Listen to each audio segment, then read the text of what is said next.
No domingo passado nós falamos sobre a declaração de Jesus, a afirmação de Jesus: eu sou a luz do mundo. Naquela ocasião nós contextualizamos esta afirmação, feita primeiramente no capítulo 8º e depois repetida no 9º capítulo. Nós a contextualizamos com a cura do homem que nascera cego. Este foi o contexto da declaração: eu sou a luz do mundo. O capítulo 9 de João termina com aquele homem que havia sido curado por Jesus sendo expulso da sinagoga. E tendo sido expulso da sinagoga, ele foi acolhido por Jesus. Assim, nós podemos dizer, não havia lugar para ele na sinagoga, mas havia lugar para ele no aprisco do bom pastor. Ele não era acolhido mais na sinagoga, as portas da sinagoga haviam se fechado para ele, mas as portas do aprisco de Cristo Jesus, o bom pastor, permaneceriam para sempre abertas para aquele homem que fora cego, mas havia sido curado por Jesus Cristo. Com isto eu passo a falar um pouco sobre a figura do pastor e do rebanho. O pastor e seu rebanho era uma imagem fortemente sedimentada no imaginário do Oriente Médio. Era uma atividade conhecida por todos, uma atividade com a qual a maioria das pessoas tinha alguma familiaridade. Embora fosse um trabalho simples, um trabalho humilde, era um trabalho cheio de significado, um trabalho de grande importância em Israel. Os rebanhos não eram criados para o abate, eles eram criados para que por meio da tosquia fornecessem a lã. Isto fazia com que pastor e rebanho tivessem um relacionamento longo, um convívio intenso, fazendo com que os pastores conhecessem cada uma das suas ovelhas e, por sua vez, as ovelhas também conhecessem o seu pastor. As pastagens eram escassas, um clima árido, portanto não era fácil alimentar um rebanho. Isso fazia com que o pastor tivesse de realizar um trabalho cuidadoso de encontrar e de guiar o seu rebanho até o lugar onde havia alimento de boa qualidade e também em quantidade suficiente para todo o rebanho. Isto levava os pastores, muitas vezes, para longe dos seus campos originais, quando nestes campos não se encontrava alimento para o rebanho. Por isso, um bom pastor era também um bom conhecedor da geografia da região. Afinal de contas, ele corria o risco, numa dessas excursões, procurando alimento para o seu rebanho, ele corria o risco de ficar ao relento. E por isso ele precisava conhecer bem a geografia, saber onde existiam abrigos, apriscos que podiam abrigar o rebanho. Eram abrigos comunitários, ou seja, vários rebanhos se reuniam ali, ou, na falta desses abrigos comunitários, desses apriscos comunitários, ele precisava saber onde havia uma caverna, um lugar, uma fenda onde o rebanho pudesse ser abrigado e assim ficar seguro dos ataques dos predadores. Fossem os predadores naturais, as feras, tais como lobos, leões, ou os predadores sociais, os ladrões que vinham para roubar as ovelhas do aprisco. Era comum que o pastor, encontrando principalmente um abrigo natural, que ele se deitasse à porta do abrigo, à porta do aprisco, e ali ficasse para impedir que alguma ovelha desavisada fugisse durante a noite, ou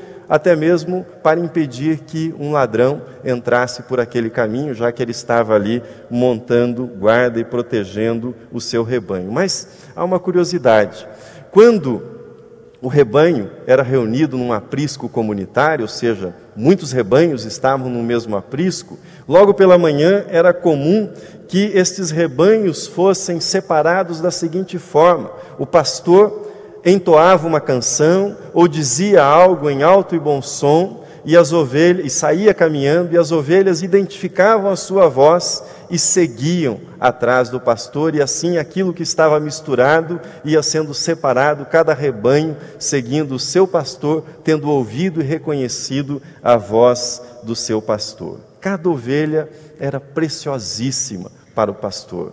Ele não podia dar-se ao luxo de perder uma sequer. Por isso velava com muito cuidado por cada ovelha do seu rebanho.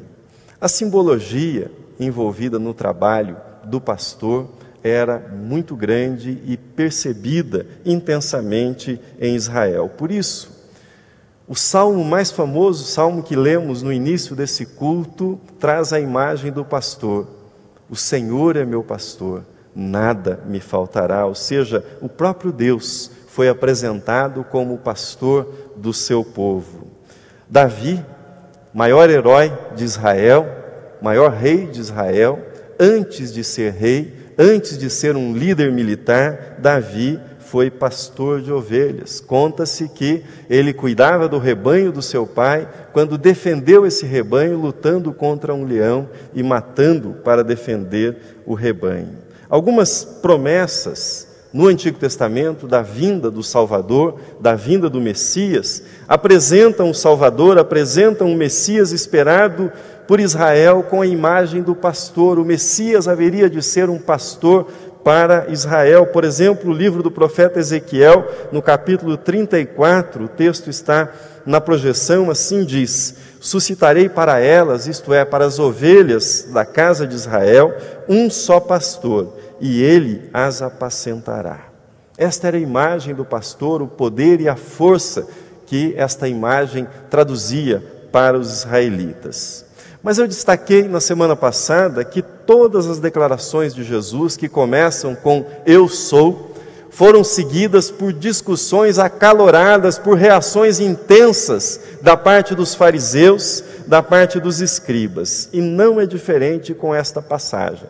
Quando Jesus disse "eu sou o bom pastor", isto provocou nos ouvintes, nos judeus, uma discussão intensa. Uns diziam que ele estava endemoniado e louco, outros diziam como é possível que ele esteja possesso por um demônio se ele curou um homem cego ou curou vários cegos, conforme aparece na discussão.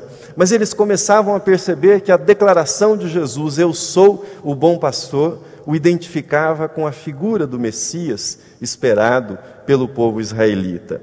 Veja comigo o versículo 24 do capítulo 10, nós não lemos a partir do versículo 22, mas assim disseram os judeus na discussão que mantinham com Jesus: "Até quando nos deixarás a mente em suspenso?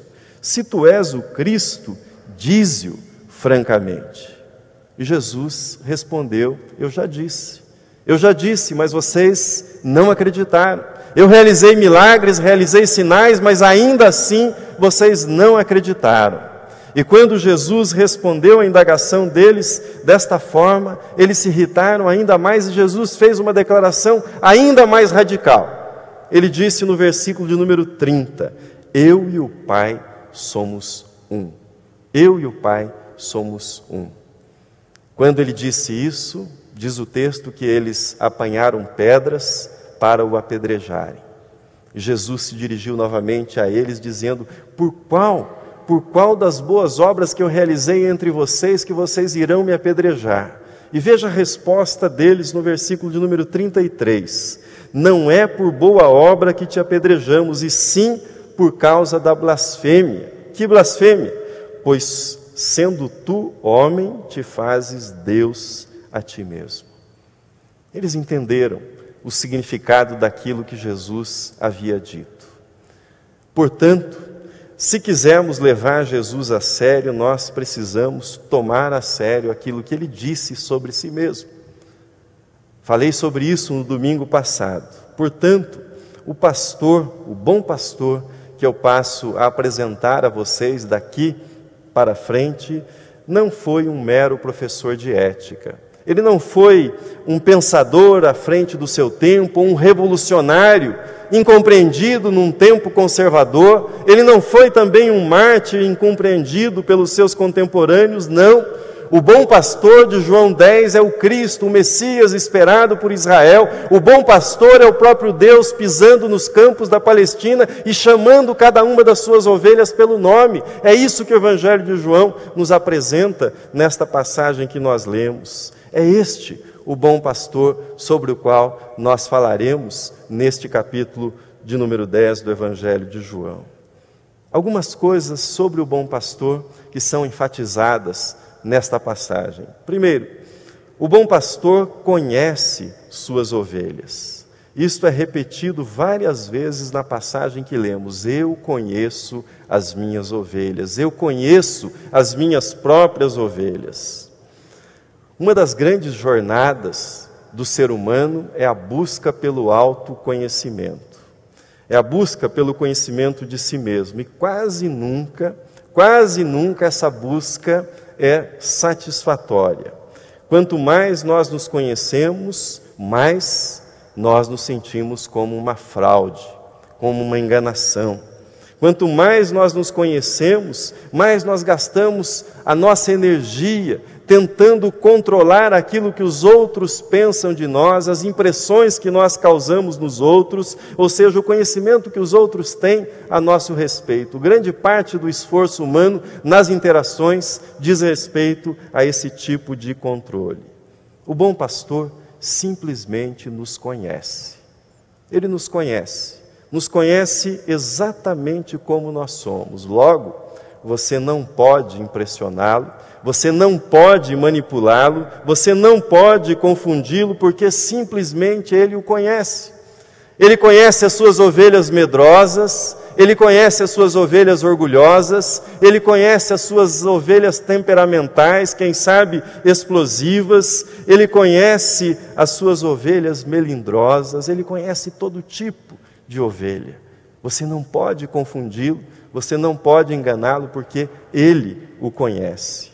O evangelista João, logo no início deste evangelho que lemos, veja o que ele disse sobre o conhecimento que Jesus tinha dos seres humanos. João 2:25. E não precisava, ele, Jesus, não precisava de que alguém lhe desse testemunho a respeito do homem, porque ele mesmo sabia o que era a natureza humana. Ele mesmo sabia o que era a natureza humana. O bom pastor conhece a nossa natureza, sabe quem somos, o que há de bom em cada um de nós, mas também aquilo que há de ruim em cada um de nós. Portanto, baixe a guarda, descanse no fato de que você é conhecido por Jesus, exatamente como você é. Em segundo lugar, o bom pastor chama as suas ovelhas pelo nome. Chama cada uma das suas ovelhas pelo nome. Isso também é enfatizado no texto. Deixe-me dizer para você, quando você tem a experiência de ter um nome não usual, como no meu caso, você muitas vezes tem de se acostumar com a confusão que fazem com o seu nome. Por exemplo, no meu caso, me chamam de Claudinei, Sidney, Vanderlei. Eu já me acostumei. Né? Soando parecido, eu presto atenção, né, para saber se é comigo que estão falando. Mas o bom pastor, Jesus, ele nunca erra o meu nome. Ele nunca erra o seu nome também. Talvez eu já tenha errado o seu nome lá na porta. Eu faço isso com alguma frequência. Confundo os nomes. Mas o bom pastor, ele não confunde o nome de nenhuma das suas ovelhas. Ele sabe o nome de cada uma das suas ovelhas. Jesus não confunde o seu nome, jamais. E isto significa que ele sabe exatamente quem você é. A sua identidade, as suas alegrias, as suas tristezas. É com você que ele fala em particular. É a você que ele se dirige e ele o faz chamando pelo seu nome.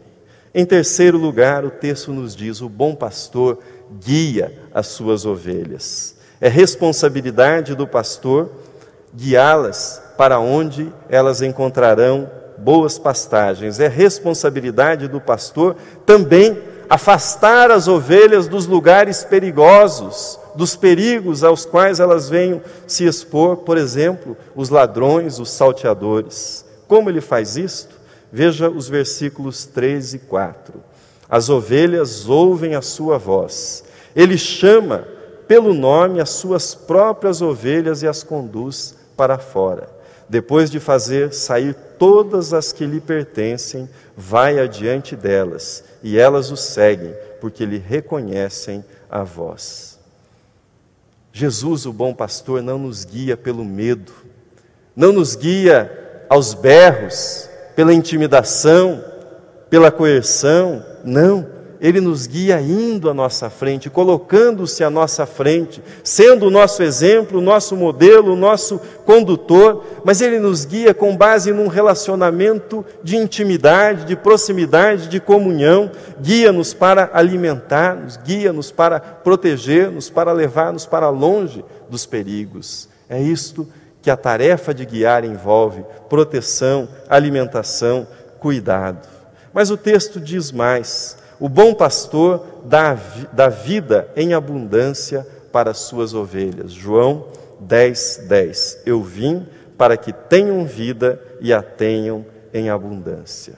Nunca é demais frisar que a vida em abundância, mencionada nesse texto, não trata de prosperidade material. Não é mais dinheiro na conta corrente, não são mais e melhores bens necessariamente. Então, do que trata esta vida em abundância? A vida abundante que Jesus oferece é abundância espiritual. Abundância que transcende as circunstâncias materiais de vida, circunstâncias temporais de vida, tais como dinheiro, saúde, condições de vida e mesmo a própria morte. A vida abundante que Jesus oferece é dessa natureza, é desse tipo de vida que se trata. A vida abundante é aquela que não tem fim.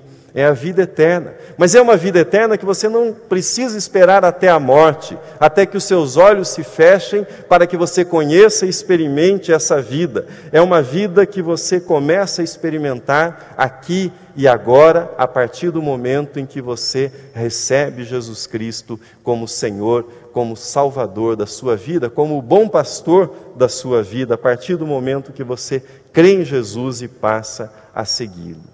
A vida abundante, dentre outras coisas, significa paz, significa perdão, propósito, alegria em meio às adversidades. Isto é vida abundante, é a vida que Jesus veio para oferecer às suas ovelhas.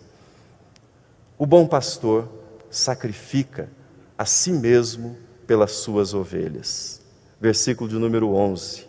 Eu sou o bom pastor dá a vida pelas ovelhas, dá vida abundante para a vida de sacrifício, para a doação de sua vida, para que as ovelhas tenham vida. A tarefa do pastor incluía proteger o rebanho. Já mencionei que isso muitas vezes envolvia o combate, a luta com feras ou com ladrões para a proteção do rebanho. O pastor, diferentemente do mercenário ou do assalariado que diante do perigo fugia, abandonando o rebanho porque o que lhe interessava era o ganho financeiro, o pastor permanecia e muitas vezes perecia, pagava com a própria vida, protegendo o seu rebanho, guardando o seu rebanho. Veja agora os versículos de número 17 e 18. Jesus falando da sua missão como bom pastor. Dou a minha vida pelas ovelhas, por isso o Pai me ama, porque eu dou a minha vida para a reassumir. Ninguém a tira de mim, pelo contrário, eu espontaneamente a dou. Nessa altura do Evangelho de João, a cruz começa a aparecer. Nesta altura do Evangelho de João, a sombra da cruz começa a aparecer. O bom pastor seria crucificado para a nossa salvação. Mas diante da cruz, muitas pessoas se perguntam: Jesus realmente precisava morrer? O bom pastor precisava morrer pelas suas ovelhas? Deus não poderia simplesmente nos perdoar, dizendo: vocês estão perdoados, sem que um sacrifício fosse necessário? Facilmente nós nos esquecemos que o perdão sempre envolve um preço. Se você já perdoou, e acredito que você já tenha perdoado alguém, você sabe disso. Não há perdão sem preço. Não há perdão sem custo. Não há perdão sem que alguém pague o preço do perdão. Perdão sem custo é mera demagogia. Perdão exige sempre algum custo. Reflita comigo na seguinte ilustração, no seguinte caso, hipotético, ilustrativo. Imagine que você empresta o seu carro para um amigo seu. Seu amigo, no momento em que está saindo da garagem da sua casa, bate no portão, derruba o portão. Com o portão vai-se parte do muro. Diante desse acidente, você tem duas opções. Você pode dizer para ele: tudo bem, você não precisa me pagar nada, o seu seguro, você não precisa reparar aquilo que você fez. Ou você pode dizer: você vai ter que pagar aquilo que você fez, seja com seguro ou de alguma forma você vai me pagar. São essas as duas opções. No primeiro caso, você arca com o ônus, você arca com a despesa. No segundo caso, ele pagará pela reparação do prejuízo que causou. Este exemplo é fictício, mas vamos traduzir isso para o nosso relacionamento com Deus. Quais as opções que nós temos em nossa relação com Deus? Pensando a partir da ilustração, não se trata de um prejuízo material, mas nós quebramos todos os dias na nossa vida leis de Deus, mandamentos de Deus, princípios de Deus. E nós temos uma dívida com Deus pelo prejuízo em quebrar, em desobedecer uma lei que é moral e é espiritual. O que Deus faz? Ou Deus nos pune, ou nós pagamos por isso, ou Ele nos perdoa. Mas em nos perdoando, Ele precisará absorver esse prejuízo. Pois bem, você chegou na cruz. A cruz é exatamente isso. Deus dizendo: vocês não irão pagar, eu vou assumir o prejuízo, eu vou assumir a conta. Alguns se escandalizam com a cruz, se escandalizam com a cruz e afirmam: Deus não é bondoso. Se Deus fosse bondoso, Ele não deixaria que Jesus fosse crucificado, Ele impediria isso e Ele perdoaria a humanidade sem que Jesus chegasse à cruz. Ao dizer isso, nós estamos ignorando dois fatos fundamentais. O primeiro, já mencionei: para que as ofensas e dívidas sejam perdoadas, alguém precisa arcar com prejuízo. Há uma infração, há uma quebra, e alguém precisa arcar com este prejuízo. Segundo fato que nós estamos ignorando quando achamos que Deus deveria perdoar pecados sem a cruz. Nós estamos ignorando que Jesus é Deus. Você se lembra que lemos há pouco: eu e o Pai somos um? Eu e o Pai somos um.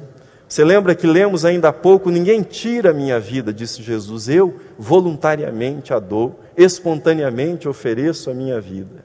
Tudo isso levou o teólogo norte-americano Tim Keller a escrever, refletindo sobre o significado da cruz. Assim disse ele: Deus não infligiu sofrimento a outrem, mas, ao contrário, absorveu na cruz a dor, a violência e o mal do mundo. Por esse motivo, o Deus da Bíblia não é como as deidades primitivas que exigiam o nosso sangue para aplacar a própria ira. Ao contrário, o Deus da Bíblia, é um Deus que se fez humano e ofereceu o seu sangue a fim de honrar a justiça moral e o amor misericordioso, de modo a poder, um dia, destruir todo o mal sem nos destruir. Guarde isso: a cruz não é sinônimo de vingança. Cruz não é vingança, não é crueldade, não é revanche. Cruz é doação, é perdão, é amor. O próprio Deus se oferecendo em amor, se imolando por nós. Portanto, o velho ditado, que muitos conhecem, é verdadeiro: Deus odeia o pecado, mas Ele ama o pecador. Deus odeia o pecado, a cruz é uma prova disso, mas Ele ama o pecador, a cruz também é uma prova disso. Deus odeia o pecado, mas Ele ama o pecador, a cruz é o testemunho. Até onde o bom pastor foi para resgatar as suas ovelhas perdidas, as suas ovelhas desgarradas. A cruz é esse testemunho. Encerro nossa meditação. Diante do contexto e da discussão com os fariseus, Jesus disse-lhes: ainda tenho outras ovelhas, elas ouvirão a minha voz, haverá um rebanho e um pastor. Ainda tenho outras ovelhas, não deste aprisco. Jesus se referia à sua missão para além do mundo judaico, isto é, para o mundo gentílico.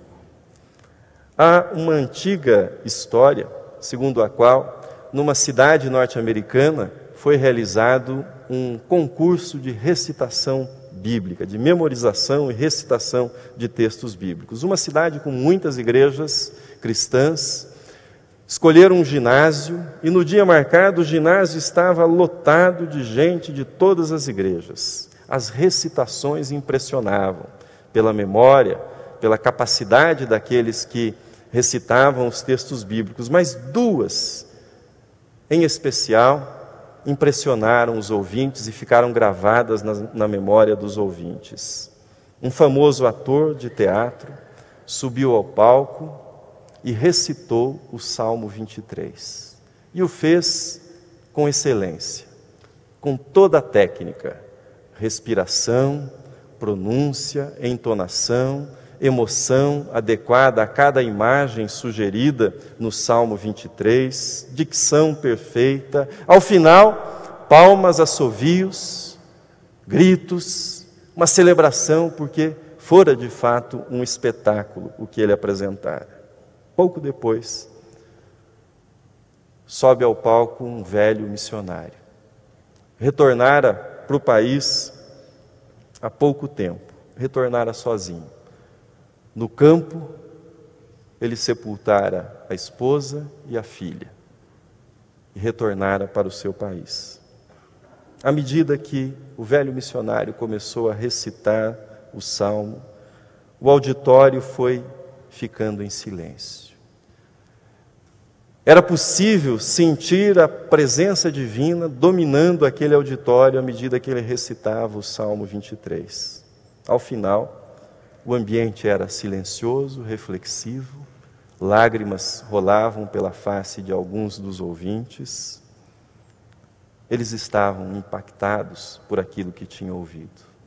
E diante dessa diferença, alguém perguntou ao ator que recitara tão bem o Salmo 23: como você explica reações tão diferentes diante do mesmo texto? Ao que ele respondeu: eu conheço bem o Salmo 23, eu conheço a técnica, mas aquele homem conhece o pastor do qual o Salmo 23 fala. Aquele homem conhece o bom pastor mencionado no Salmo 23. Com isto, termino, mas termino me dirigindo a você. E você? Você conhece o bom pastor? Você conhece o bom pastor? Você sabe o que ele fez por você na cruz? Você entregou a sua vida ao bom pastor? Você ouviu a voz do bom pastor? Você sabe o que ele quer fazer na sua vida? Você sabe a vida que ele quer oferecer para você? Jesus disse: ainda tenho outras ovelhas, elas ouvirão a minha voz. Ele estava falando sobre você, mas hoje ele quer falar com você, ele quer falar para você. É o seu nome que ele quer chamar nesta manhã, e é você que ele quer que responda, dizendo: hoje eu ouvi a voz do bom pastor, hoje eu decidi seguir, hoje eu decidi confiar a minha vida aos cuidados do bom pastor. É o seu nome que ele pronuncia hoje. Ele oferece para você uma vida abundante, uma vida com paz, uma vida com sentido, uma vida com perdão. Não importam quais foram os seus erros, ele dá um novo começo, uma nova oportunidade para você. Ele oferece uma vida com esperança, uma vida com alegria. O que você precisa fazer? Ouvir a voz do bom pastor, chamando o seu nome, se dirigindo a você, e não haverá nenhuma confusão quando ele chamar o seu nome. Se você deseja seguir o bom pastor, se você quer tornar-se uma ovelha do bom pastor, se você quer a ajuda da igreja nessa jornada, preencha o cartão de decisão que está no banco, e nós teremos muito prazer em ajudá-lo a seguir o bom pastor Cristo Jesus. Deus o abençoe, Deus o guarde, Deus abra o seu coração para ouvir nesta manhã a voz do bom pastor e para reconhecê-la. Amém.